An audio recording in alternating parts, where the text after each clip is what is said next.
Veteran Salute is sponsored by the Devon James Injury Lawyers. Welcome back. In tonight's Veteran Salute, an Augusta Air Force veteran who served for more than 2 decades. And 5 of those years were dedicated to preventing nuclear devastation. KSN's Mike Mahoney has the story.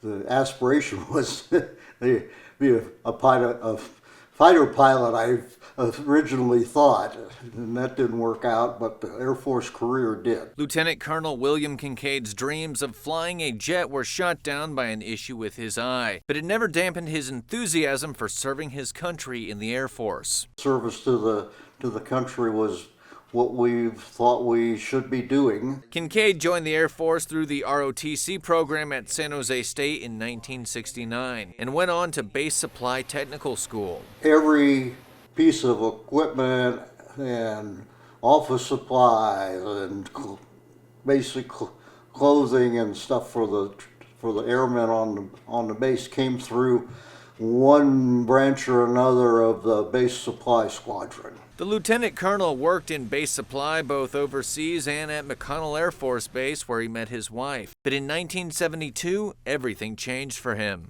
We got married, and all of a sudden the Air Force decided that we have another career for you, and it's going to be as a Titan II missile launch officer. Kincaid still doesn't know why his assignment changed, but he was now in charge of a team tending to a nuclear missile, while playing an integral role in our national security. And the weight of that command was not lost on him. If you ever have to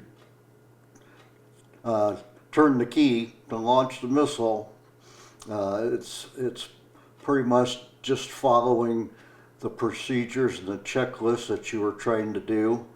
And then you think about the consequences after. Kincaid and his crew monitored the Titan II nuclear missile for more than half a decade before Kincaid moved back into base supply management. He went to the reserves in 1981 and moved to Augusta to work for Boeing. The lieutenant colonel is enjoying retirement these days, but can't help but reflect on the years spent making sure one of our nation's deadliest weapons was in safe hands. Yeah, I wish they weren't necessary.